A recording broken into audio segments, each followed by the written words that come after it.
Juliet and Hades, a story. 21st of April 1980. A Friday's afternoon outing to the shore for the 20 or so children of the junior class. They could look at the waves and the rocks and so on, and Juliet could show them the little she knew about such things, and thus control them through their interest. But it was really an outing, taking advantage of the fine weather. There would have been a picnic hamper if they had been out for more than 3 hours of the hot August afternoon. Juliet sat on a grassed hump which was part of the now derelict wartime defences of the area. From there she could see over the beach and the rocks and the grassy area behind the beach, where a couple of older boys kicked a small ball. It was very peaceful and made a real change from the classroom. She imagined how it might look through young eyes, and how they must feel to be let off lessons when the summer holidays had finished so recently. She felt very good, happy to enjoy this afternoon with its pleasant heat, and she felt a great worth in just being alive. High in the sky a group of gulls circled clear white against the warm light blue sky. Juliet heard some of the children shouting from nearby, behind one of the artificial hillocks. A fight, she supposed, and went to investigate. The shouting had stopped when she surmounted the hillock, and a group of children were standing around a dark doorway to an underground passageway, which probably led to one or other of these bunkers. "A devil, miss! It was a real devil!"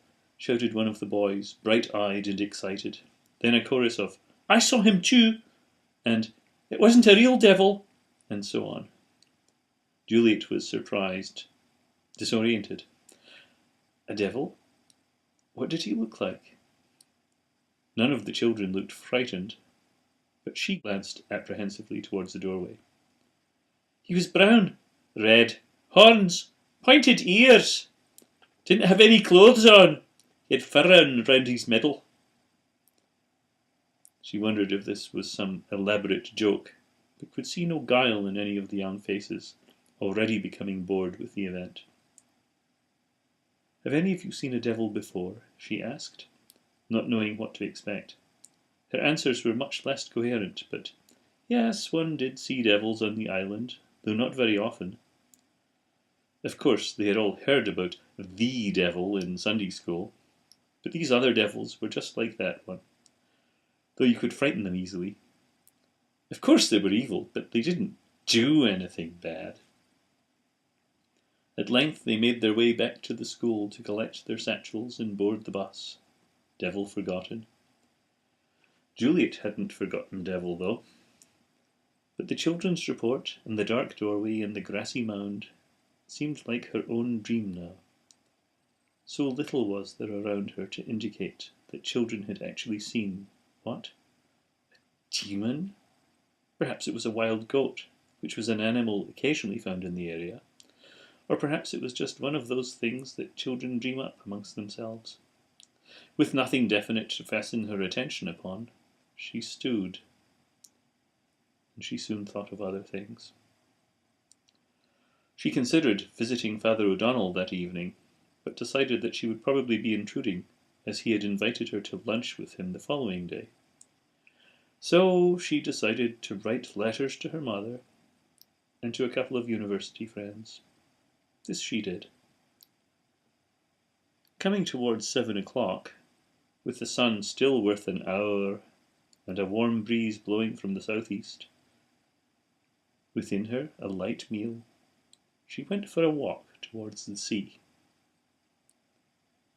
She wondered at how calm it was beside the great ocean.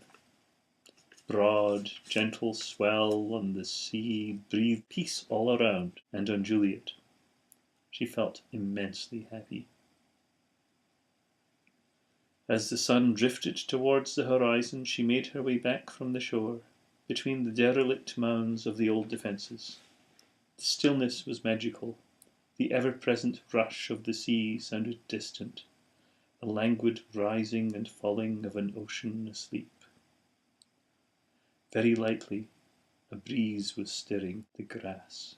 and the heather, and drew whispering across her ear. Distantly, a solitary curlew protested, but not angrily. Now the sun was below the horizon, and a violet light was in the sky. Juliet could smell the warm, dry grass and the peaty earth, and, carrying her shoes, she felt the world gentle and springy beneath her feet. In the gloaming, she came by the dark doorway, scene of the afternoon's excitement. Peacefully, she thought of the children's commotion, and of the wonderful tranquillity of the day. How lovely it was to be alone, too, she thought. She felt at one with the world, and as close to the divine mystery as lay in her a great contentment. As she left the defences and came towards the village, she heard a simple flute melody far behind her, a scarce whisper in the beneficent evening. She stopped, turned, and listened. It was a beautiful melody, which was well harmonious with the evening and the peace inside her. Then it was truly dark, with a black sky, alive with twinkling stars, and a faint silver glow in the east, where the moon would soon rise. As she drifted off to sleep in her bed that night, a thrill went through her, and tears of joy sprang to her eyes. Ah, to be alive! O Lord, thank you. Juliet woke early on a sunny Saturday morning, and having made her toilet, and having neutralized her still dormant alarm clock, she went downstairs and out to a balmy morning. She wheeled her bicycle out from the shed where it had lain, and pumped its rear tire to a more acceptable pressure. She mounted and cycled onto the road, where she headed south, past the schoolhouse, the graveyard, the church, past the Catholic chapel, which stood at some remove from the village. With a couple of hours yet to a late breakfast, she gave her wanderlust free rein. She found that after a couple of miles the road came to another village, and then went no further south, turning away from the sea and into a range of low hills. So the road rose, fairly gently for the most part. Higher up, the moor was often broken by lochans, though scarce a tree could be seen. To the south, and temptingly close, lay the mountains of some island. She found a small hill, whose summit was a rocky tor, quite near the road. Laying her bicycle in the heather at the roadside, she walked towards this summit. She was soon at the top. She looked around, and above, and down. She was completely alone. It was warm, and the day was yet clear, and all around she could see the character of the land. Moor, the sea not too far away, islands to the south, moor to the east and north. She couldn't see the village from here, but she could see the turf mounds of the old installation, and right in between there, and where she stood, was the chapel. She instinctively looked behind her, and found that the straight line was continued by a ring of standing stones, about half a mile away. She felt a vague fear as she checked again. The world seemed suddenly less free. She supposed that there was a reason for the phenomenon, though. She made her way back to the bicycle. Lunch with Father O'Donnell consisted of nothing more complex than chicken breast and salad, washed down with an almost fruity white wine. He served it himself, since his housekeeper was away from the island for a week, and they had it on the lawn, sitting on a large rush mat, propping themselves against vast cushions. "How lovely!" she had exclaimed. Father O'Donnell was silent, Though in apparently good humour till he had finished his own meal. "I have a confession to make," he began, at once mischievous and perhaps a little self-conscious. "I've been told that you played the piano." "I'm afraid that I've had the piano tuned the day before yesterday. Will you try it out?" "Oh, I don't know if I'd be any good at it just now. It's a couple of months since I've really played anything. But I shall have a try." "Very good. I'm likewise a bit out of practice with my violin. But we shall see, eh?" They left their nest on the lawn and made to Father O'Donnell's living room, where a big black Bösendorfer Grand stood. And Juliet sat purposefully down upon the stool, opened the lid of the piano, and then hurriedly adjusted the stool. She played a short Bach prelude, competently, and then stopped. "Very good, my dear. Do you know any more?" "I know a few little things off by heart, but for big things I really need the music. What have you got?" "Are you familiar with the Franck violin sonata?" "Oh, goodness! I could do it a couple of years ago, but I think my fingers will be out of practice. And my reading. But if you will get your violin, I suppose we could try. I feel I could do all right with the last movement." "All right," said the priest, and picked up his violin case from beneath the pianoforte. He found and set up a music stand next to the piano, and from a bookcase in the wall he drew a couple of copies of the score of the Franck violin sonata, which he opened and put in their places. He had taken out his violin and began to tune it. "Give me an A." "When I don't have a bit, I'll do the page turning for you, but otherwise you'll have to manage." "All right." "I didn't know you wore glasses." At length they were playing, and Juliet was competent, and the priest was inspired. The final movement was like the very best of conversation, and they spoke their parts with good humour and yet delicacy. "Wonderful!" Juliet exclaimed, when they had come to the end, and doubly so without a rehearsal. The priest was happy. Oh, such music! So beautiful! Juliet almost leapt with delight as she sat on the piano stool. And they became good friends.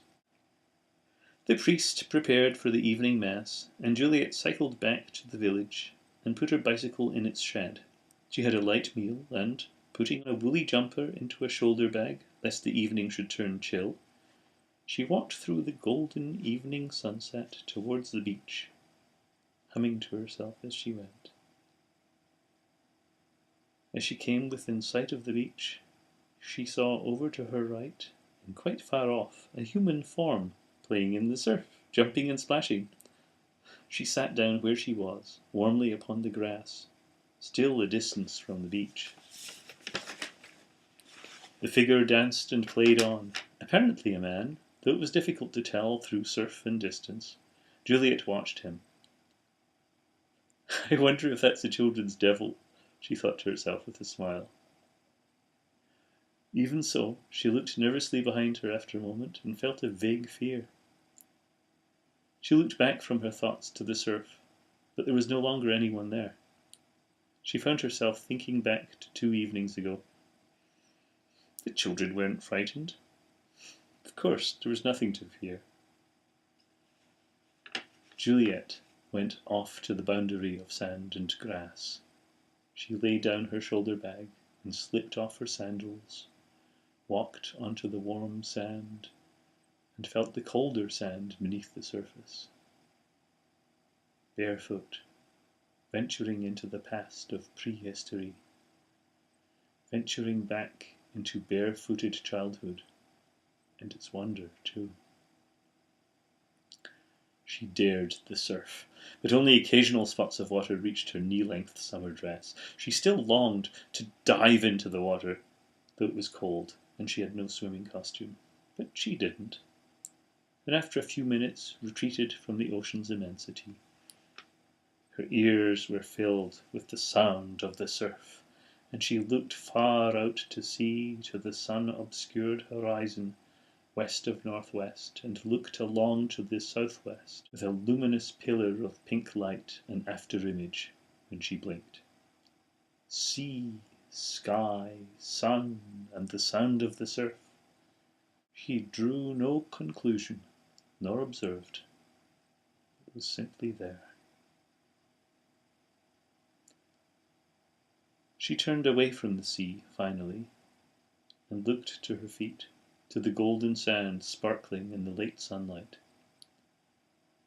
She walked slowly beside the sea, northeastwards, and gradually away from the water, still looking at her feet as they distorted the sand, only occasionally glancing further ahead to some vague destination in the tufts of coarse grass, but reluctant to leave the sand. She came to a grassy hillock a yard high and laid down against it, strangely sad. She recalled her walk from the sea of minutes ago, and as she gazed generally out at the senseless waves rising and falling, she felt lonely. She decided she felt lonely and whispered to herself, "I am lonely." At the sound of her voice, suddenly conscious of the grass and the sand beneath it, of the great brassy sun sinking towards the horizon, she stood up and walked slowly to where her sandals and her jumper were. She wasn't cold, but knew she would feel comfort from the extra garment, and she would be walking in a more familiar world when she was again shod. "I am civilized," she thought, mildly reproachful. She came to the spot where her things lay and took her jumper from her bag, pulled it on, and sat down to brush the sand from her feet before putting on her sandals. She heard a flute's tone from quite near, simple but mysterious, a melody with frequent pauses. She found herself listening intently and wondered what it could mean. It was by no means dance music, so she closed her eyes and let the music move what feelings it would, paint what pictures it might. And in her mind's eye she saw no more than the grass and the sand and the sea and the sky. She felt the sun's warmth again, and coarse grass beneath her bare feet. That was the music. And yet, there was something in the music she didn't have a picture for. Wild, but not quite incomprehensible. She felt something. She didn't know what. The music stopped. It had stopped since perhaps a minute, and Juliet's attention had reposed in what she thought a pause in the music, according to its way. She opened her eyes, and the evening light looked bluish. The sun had just set. She shivered a little as she stood up. Heedless of the path, she walked up a grassy bank in the direction she felt the music had come from. In a depression between humps of time-grassed bunkers, she saw a figure and was shocked. Cross-legged, bending his attention to a transverse flute of some odd design, was a devil or something. In appearance, a young man with tanned skin, wearing but a loin covering of goatskin. From dark curly hair, two short but distinct horns rose. Juliet stood, looking down, horrified. He noticed her, and she started. He leapt to his feet, and Juliet was rooted to the spot, but as fast as his legs could carry him, he ran away, up and over the bank, at the other side of the depression, and was soon lost to sight. Juliet still stood, feeling very vulnerable, and yet guilty too. A devil! She walked slowly and cautiously down to where he had sat.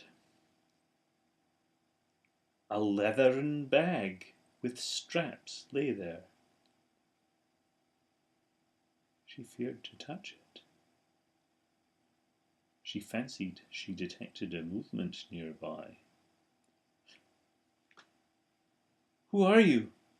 she asked, turning around, looking into the shadows as darkness gathered. Silence. What ought she to do? An enemy. The enemy. But frightened of her? It would soon be very dark. So she spoke. "I'm going. I will not touch your bag. I'm going to the village." She walked back up the bank she had first descended, with her back to the hollow. She felt tense, as if her body expected a blow from behind. But she didn't turn round until she was back at the usual path. Then she scanned about her nervously, and, seeing nothing, she walked on, and after a short while was back at her lodging. She felt vaguely guilty and conspicuous as she entered, and as soon as she got to her room she searched the face of her reflection for anything that might give meaning to her encounter and to her present feeling. She sat in the silence of her room. No sounds inside or outside except for an occasional moor bird, a plover or a curlew. She felt confused. What should she do? She knelt by her bed and clasped her hands to pray. She opened her mouth to pray, her eyes open. No word uttered, but she felt a tension which seemed to have always been there. Hands still clasped, she put her face between her elbows upon her bed and cried. "Why am I crying?" was a question from somewhere in her. She dared not, or could not answer it. Then, like a sudden spasm, amid her tears, a flash of memory. That unknown feeling in the flute's music. She prepared for bed, thinking of nothing but sleep, banishing all other thoughts, but that she would soon have that blissful forgetfulness. She slept. Very deeply she slept. Though there was a confused dream she could not remember in the morning. The sun shone through the window and upon her face. Half asleep, she turned her back to it. Gradually felt its warmth on the back of her head. She woke up properly, thinking of the devil, and went about her toilet and dressed. Church that morning was refreshing. There was security within the assembled congregation before the minister. When the service was over, she lingered within the building. Mr. MacLeod, the minister, would have spoken with her if she had been alone in waiting, but he was attending to a group of people in arrangement of a future event of some sort. She didn't want to go out, but she did. "The coast is clear," she thought humorously, with some relief, as she took in the view outside the church. She admitted in herself a temptation to adventure. to seek out this strange creature, this devil, if that was what he was. But a fear too, and a loneliness. Who else had seen him? The children, but a matter of small import it was to them. Well, maybe she was not quite sane. No, banish that thought. I will seek you out, she said to herself, referring to the devil, or whatever he was. He was surely not dangerous if he fled thus. So, after an afternoon dinner, she put on a woolen skirt, stout shoes, and, in a measure guiltily, she walked to the beach. When she got there, she found no one. No children enjoying the fullness of late summer, nor old men taking a stick for a walk. How shall I look for him? She asked herself. Where the children had seen him, she soon came to the spot. It did not seem to be quite innocent of mystery, and the dark doorway made her anxious. But there was nothing there. What should she do now? She walked beyond, to the north, to the bushes of gorse and broom, where they grew in clumps as high as she was. She hadn't been there before. It was somewhat to the northwest of the village, and not far from the beach. This unfamiliarity made it the more likely candidate for mystery and adventure. A thrill ran through her. How different! Then almost at once, dismay and fear. This is temptation, she thought. This is an unholy quest.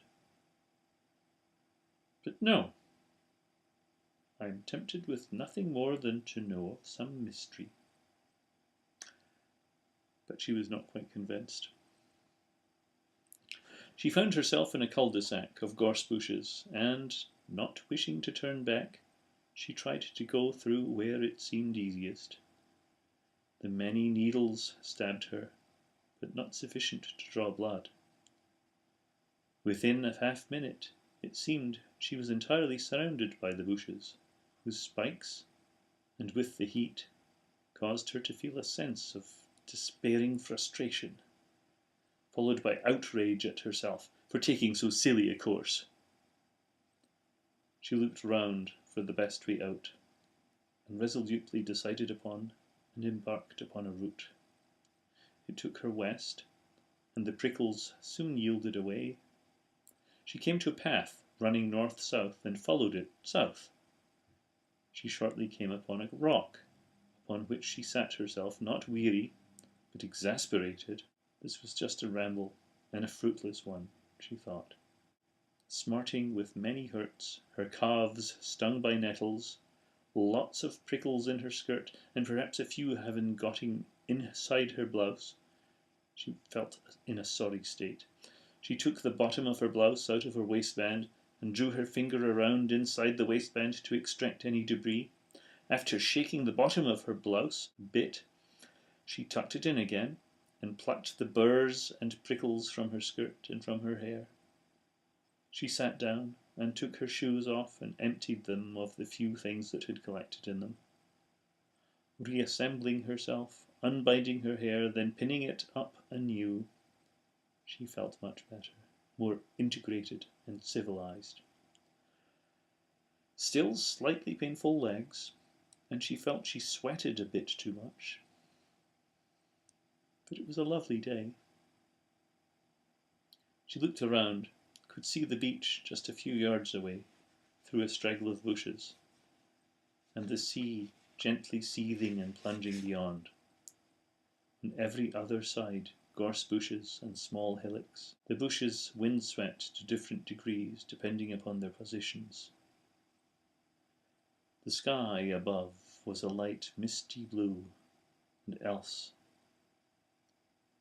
white as the air was humid. The sun beat on her senses like a gong, and seemed to draw sweat from her forehead. Her cheeks felt ablaze with it. She heard a flute's distant tone. Standing up, she turned, but could not rightly gauge the direction whence it came. She did not know where to go. She sat on her rock and closed her eyes. The music said, the sun and the sea, and where the sand becomes consolidated with clumps of grass. She knew where to go, which was a little to the northwest, inland from where she had seen the figure playing in the surf. She went back along the path, northwards, carefully and quietly listening, and saw him leaning on a driftwood tree stem, near the bushes, next to the sand, face to the sea, back to her, fingers stepping lightly along the flute. Juliet stood and listened. The music continued. Again, that feeling in it that meant something strange, she couldn't think what.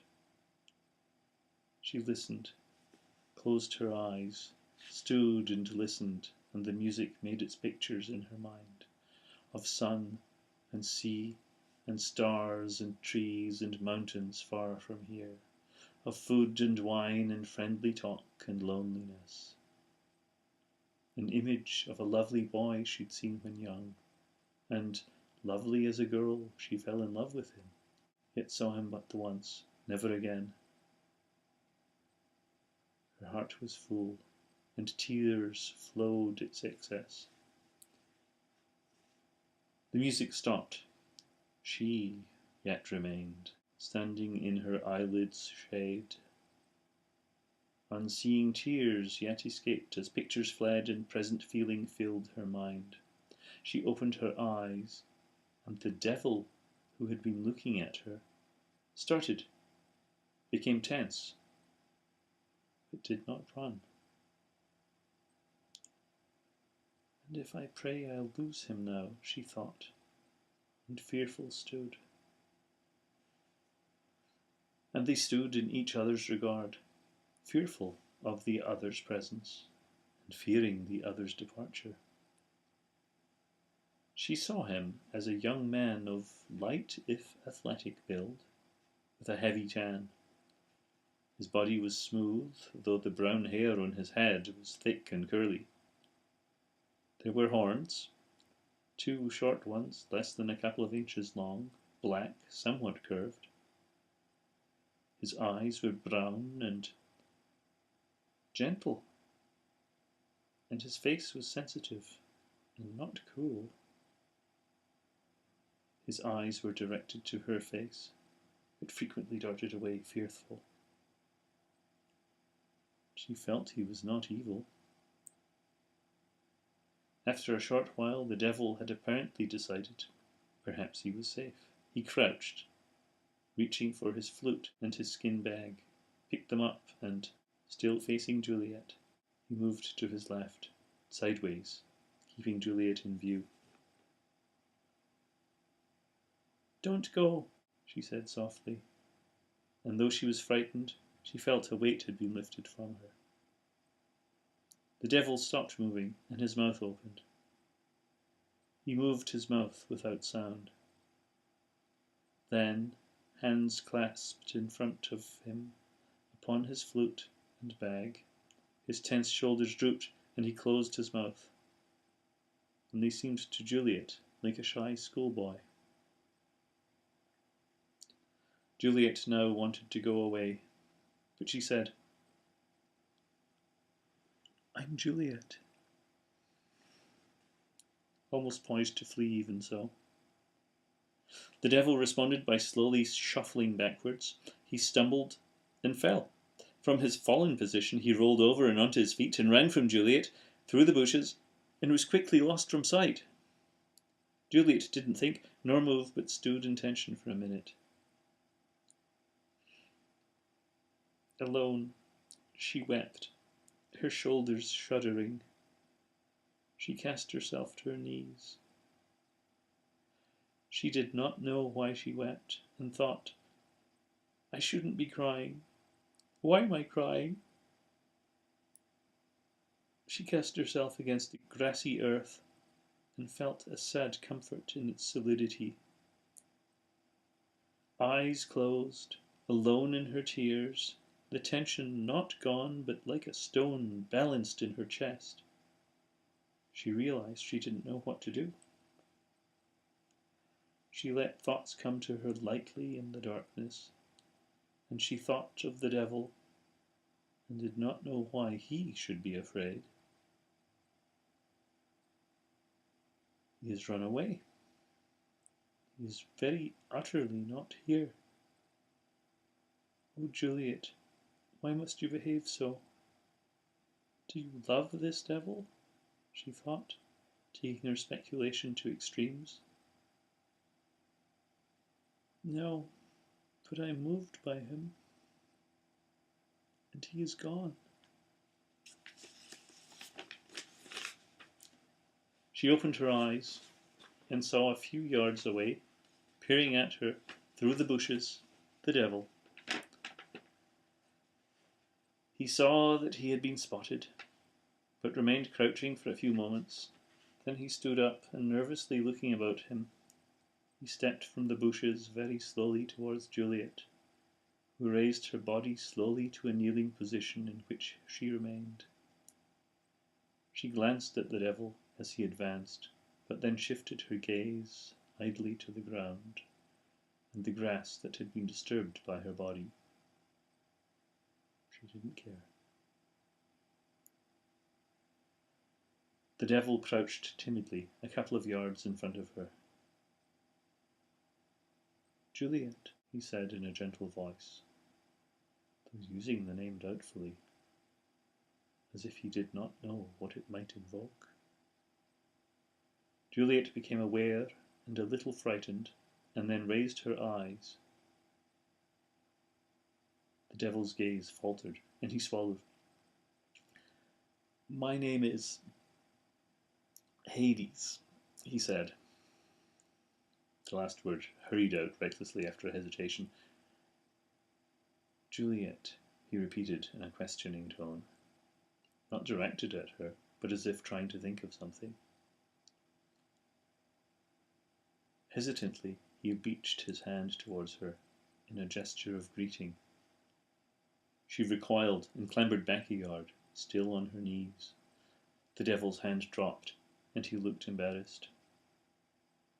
She did not want to touch his hand. The devil sat, dejected, looking at his toes. Juliet stood up. The devil stood up.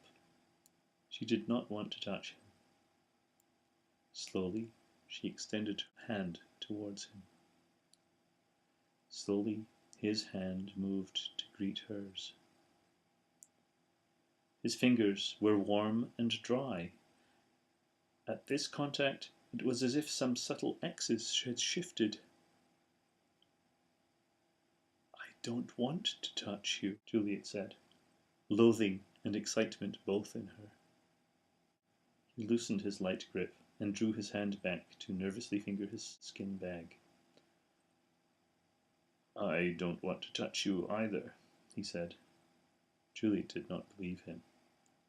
She felt he wanted to put his arms around her and hug her close. With a brief, barely felt panic, she toyed with the idea that it was her feeling. Juliet spoke. I think we should be friends." Her face was earnest, and she felt she was out on a limb. The devil smiled falteringly, but with an effort, and the smile dropped away quickly. He then appeared to experience a sudden pain, and his face became twisted with anguish. "Friends?" he said, incredulous. We cannot." He then became angry. You fear me so! How can you say such a thing?" Juliet jumped at the violence in his voice, but her own temper returned. "You are every bit as scared as I am," she shouted, and took a sudden step towards him. He rapidly retreated from her, but checked himself. "Why should I run from you? What do you have that can hurt me?" He stepped towards her again and grasped her upper arms with strong hands. Juliet at once became petrified through fear, and her head turned feebly away from him. His grip relaxed, and he retreated from her. "I'm sorry," he said. Juliet felt safe. "What were you going to do to me?" she asked. The devil stood silent, shaking his head and letting his hands wave weakly about. There was a look of horror on his face. He looked almost as if he would cry. "I am a devil. I wouldn't harm you." He was crying. Juliet did have an urge to put her arms around him, but though she stepped towards him, she did not find it at all difficult to restrain that. There were so many other things there in her too, she recognized. So many unanswered questions. She didn't know what was right. "Please stop crying," she said to him, and was a little annoyed at this. "Some devil you are," and shook her head, mildly humorous, mildly critical. "Would you rather I raped you?" he answered. She answered him with raised eyebrows and stage surprise. "You wouldn't," she laughed. He laughed too. He sat down in the grass against the boulder that was there. "Perhaps we can be friends," he said, not looking at her. She came and sat upon the boulder, close to him.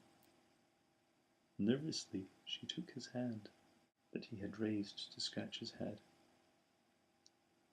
It was warm and dry, somehow larger than her own, but thin and sensitive, with slender fingers and a narrow, pointed thumb. She looked at his hand and felt his gaze upon her. "I was going to scratch my head with that," he said. She looked into his eyes and felt very comfortable and happy. A seabird called overhead, and she became suddenly aware of the sounds of the wild world, the waves, and a breeze in the bushes, the song of the birds, and a distant vehicle. She became aware of the horns on his head, and at once his gentle gaze filled her with sharp guilt. She let his hand go, and looked nervously about her. "No," she said. A gradual horror rose in her. Devil! She was holding his hand. It was wrong. She glanced at him, and he seemed, beneath a puzzled smile, to be concealing some dark plan. She saw how strange he was. "Oh, no!" she screamed in horror as she looked at him. She backed away from him, off the rock, half turned, and started to run. He stood and sprang onto the path she could see, but he did not run after her. And as she ran, she was soon out of sight. An old man with a stick, a small boy, and a dog were walking along the path towards her. Juliet slowed to a walk, moving to the side of the path to let them pass. "Aye, lass," the man said. "Are you all recht?" Yes, perfectly," Juliet said breathlessly. "I'm sorry."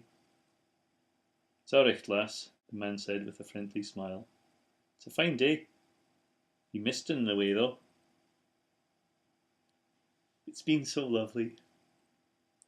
Juliet was herself again. Late that night, around 11 o'clock, the radio announcer signed off and Juliet was left in silence. But it was a heavy, hopeless silence, pervaded with the hum from an electric fire.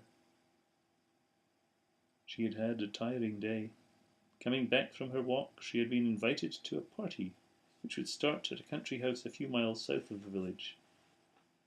Anxious to fill her time with activity and experience, she had accepted.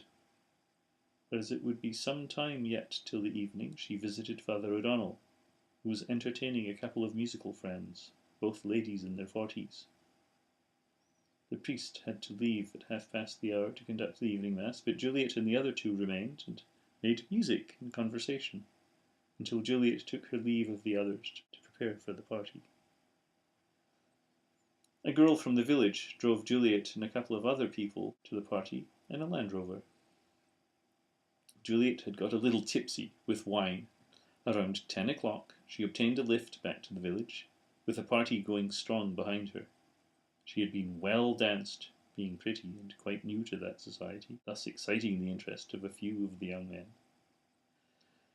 Back in her room, alone, she made coffee and switched on the radio, which gave the sound of a familiar church cantata of J.S. Bach. She would have had a shower, but did not, as she would rather forget she had a body. She went to bed and slept and dreamed. She dreamed of playing music with Father O'Donnell. She dreamed of her mother, asking if she would like to go into town with her. And there at once she met Father O'Donnell, and was surprised that he and her mother knew each other. She felt that that was good, and it would help. But how could they help? She was going to die. She felt very sad about this, and then quite noble, since she was dying to save her sister. And then she was in school, and she was learning something very good that made her feel warm inside. How right she felt. She woke, and it was morning. She felt very comfortable. With a shock, she realized it was Monday, and she had to take class. But her clock showed 7:30, plenty of time. The strong sunlight coming through the window faded. Clouds in the sky. The spell of clear skies and sun was drawing to a close.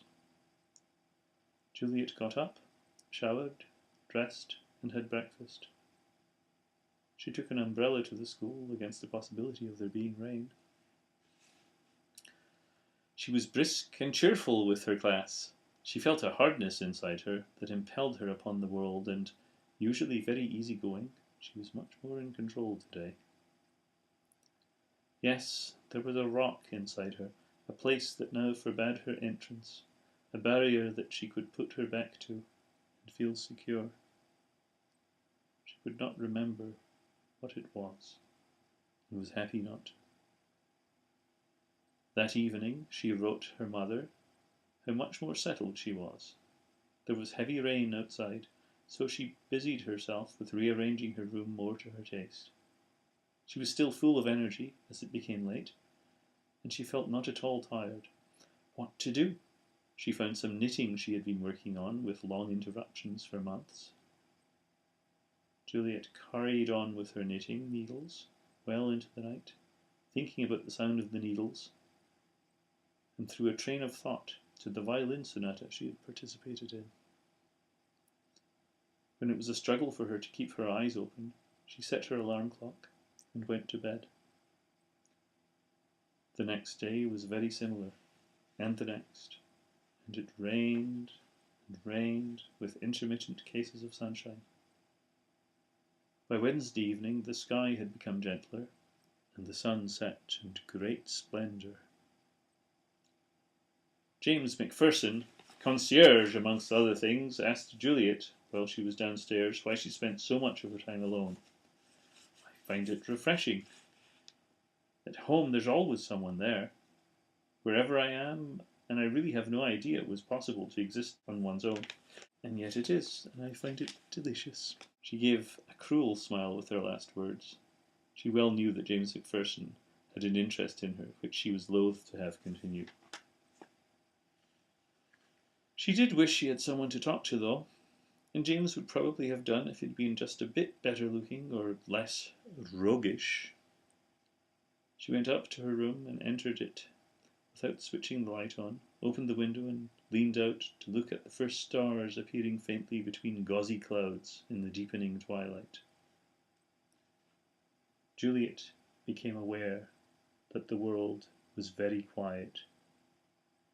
The wind had dropped and the night birds were silent.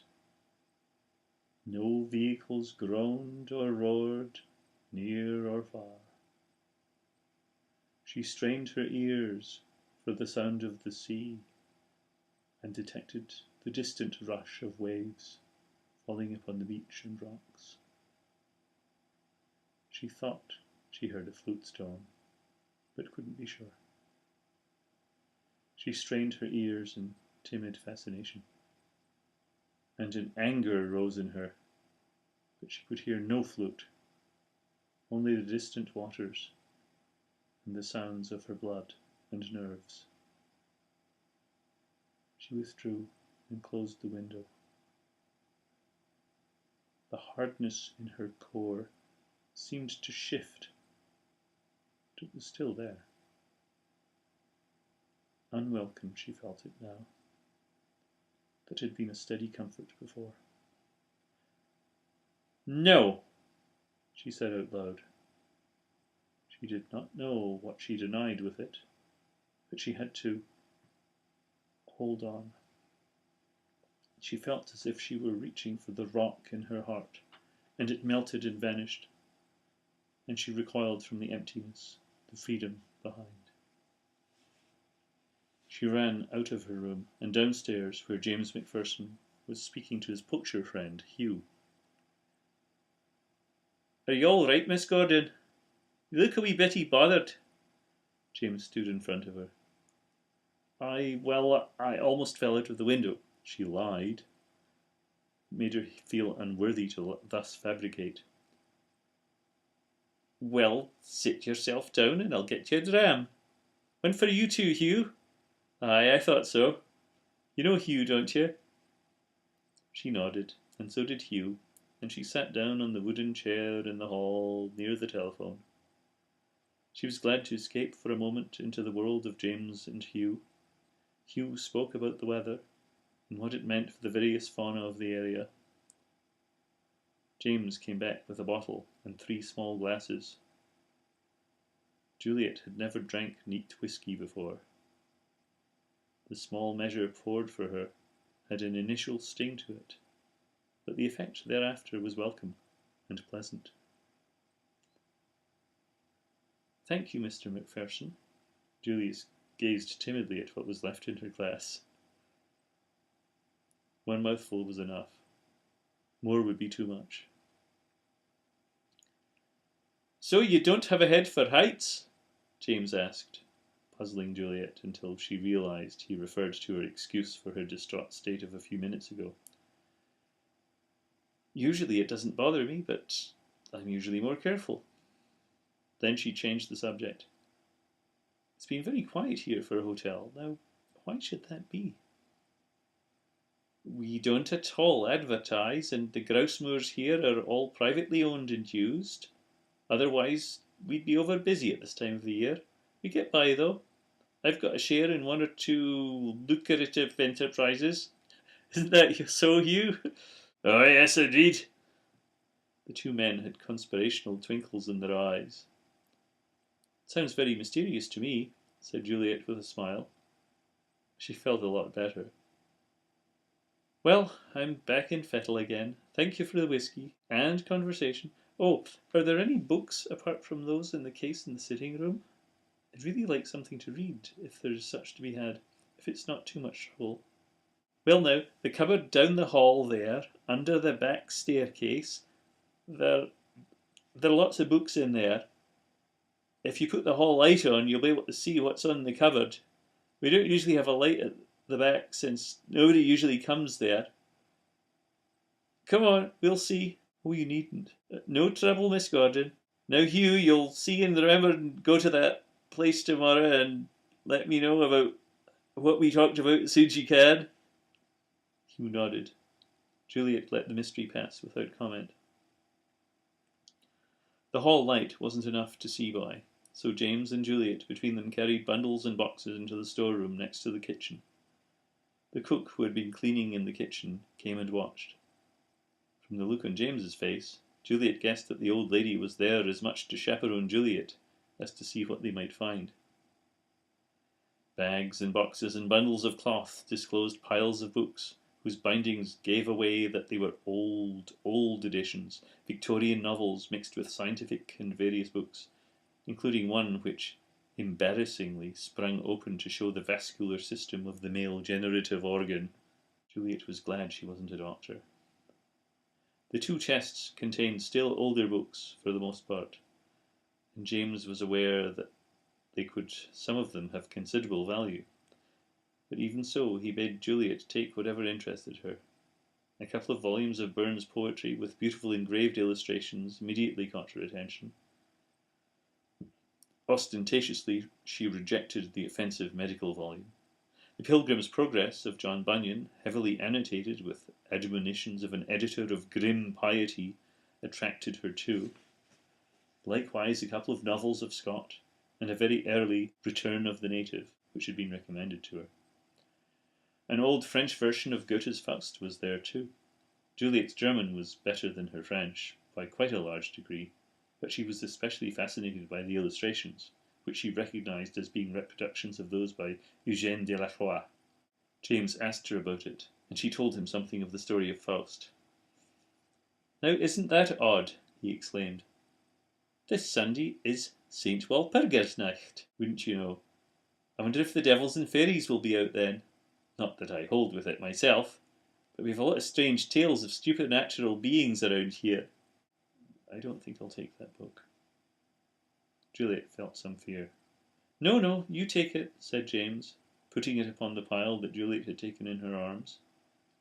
"I'll see you to your room." The cook accidentally stabbed him with her elbow. "No, it's all right. Thank you for helping me. I'd like to be alone for a while." "All right. You know where to find me if your windowsill gets dangerous again." He scowled at the cook, who gazed quite impassively at him. Juliet could hear them start to argue as they reached the first floor. As soon as she got to her room, she arranged the books on a shelf that had held but a couple of polished stone ornaments, which she transferred to the surface of her dressing table. She didn't feel like reading any of them. It was now 10:30, and she decided to go to bed. Juliet could have thought as she lay in her bed.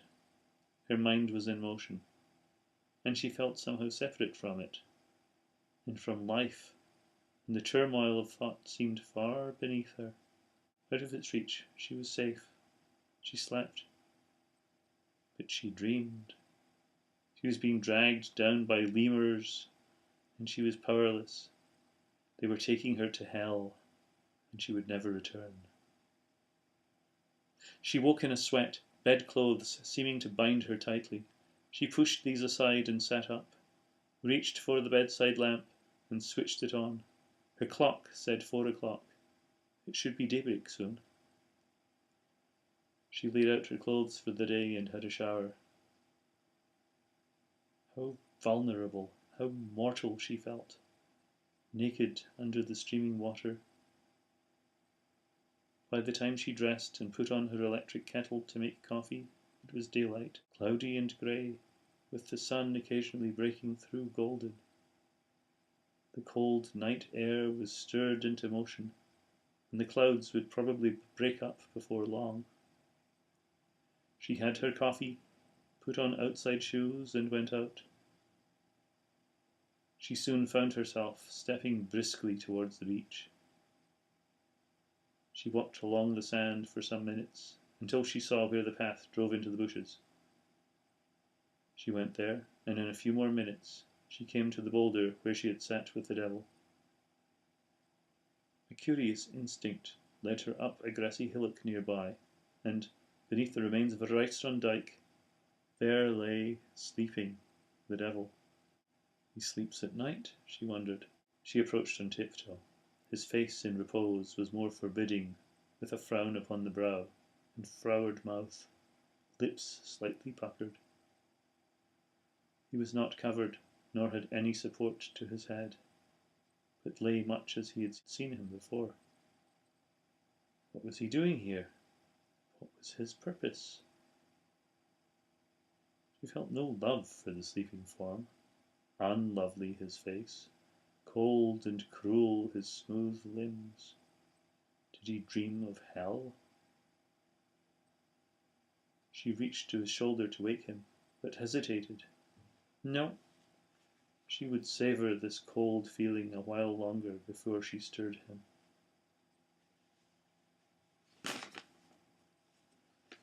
Ah, Juliet, where have you gone? She asked herself. The devil lay sleeping still, lying on his side, which was heaving very gently as he breathed. Juliet felt a wave of sadness flood through her, and knew now that she had been stemming it for a long time, this sadness in her. She became aware of the cold air and the dew-soaked grass, and her feet standing in her shoes, and looked around at the morning landscape, empty of bright colours or of the movement of life. She looked back at the sleeping devil, and in his quiet form saw an image of how alone she was.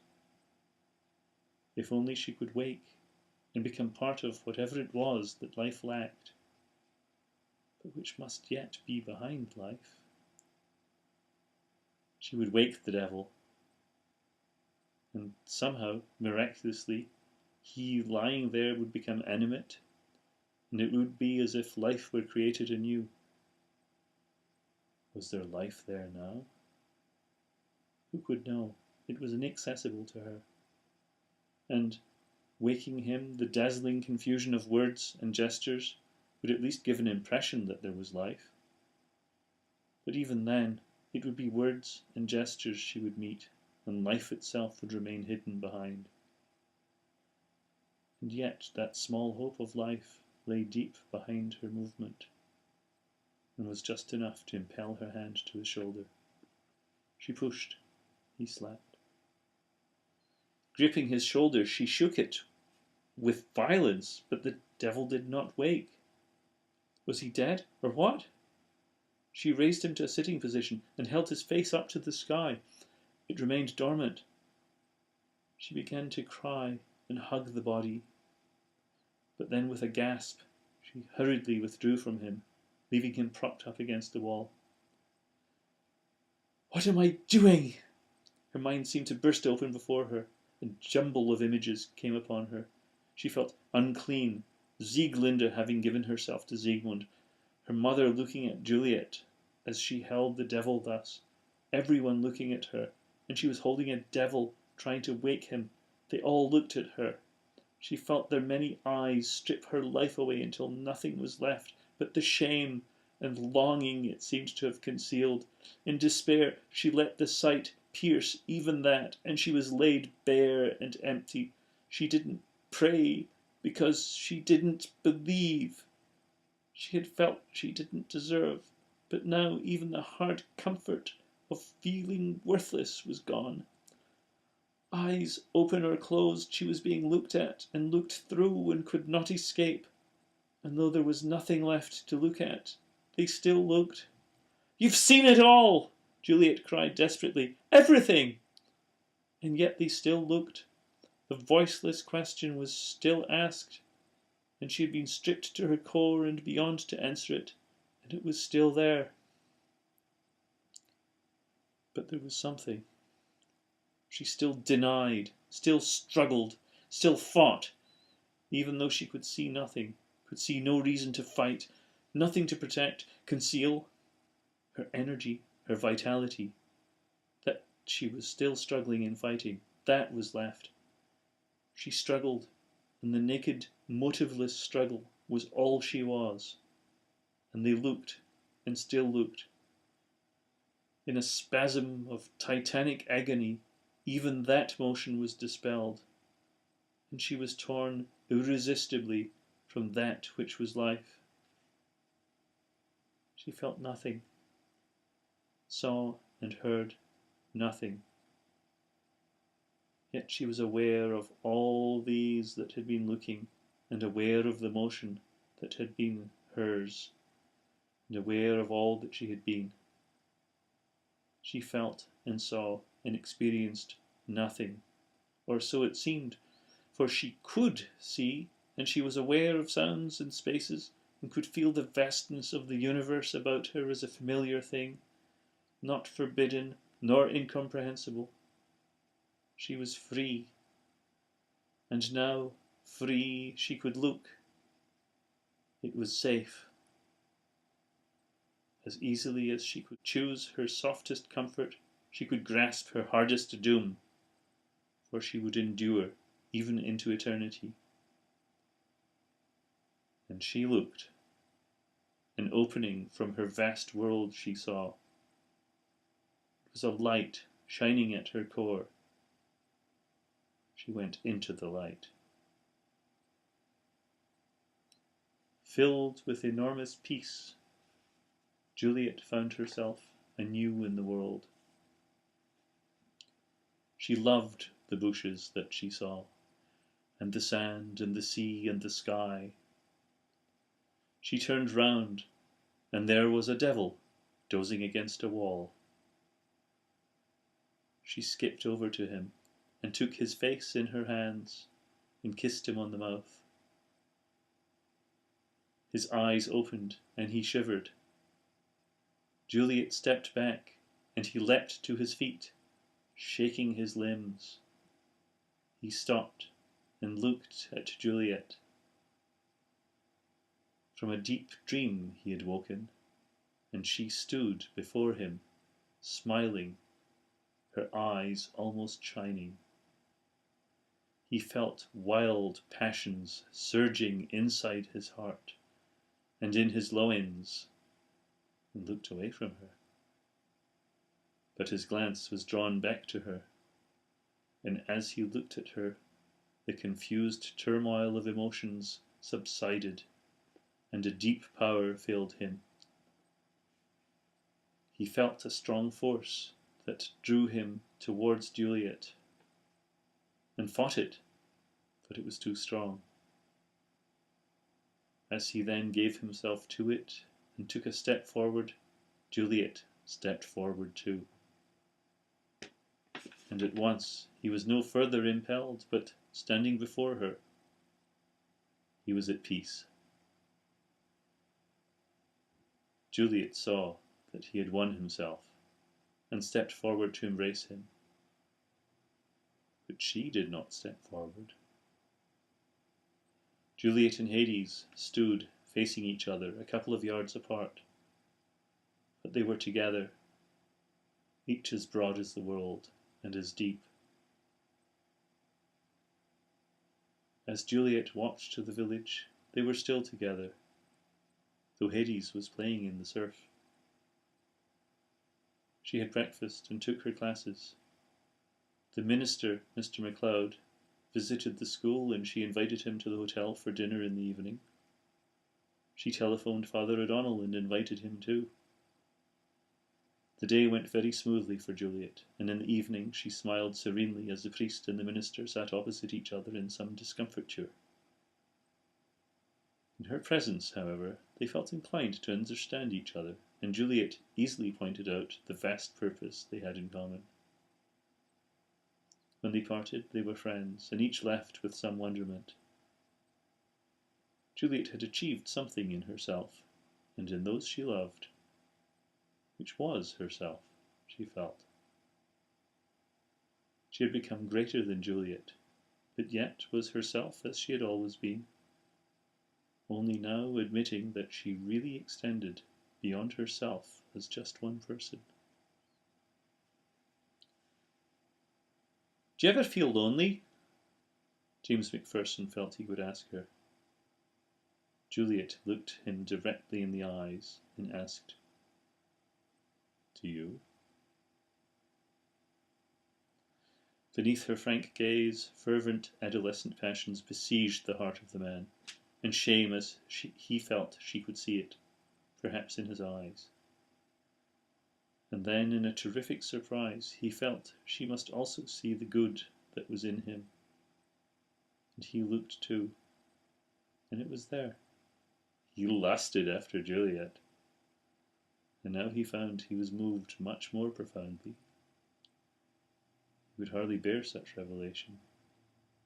As his eyes continued to point at her, he yet looked away from her, and at once conceived the idea that she had fallen for him. It was with sorrow more than with triumph that he considered this. He became aware of her again, still luminously gazing at him.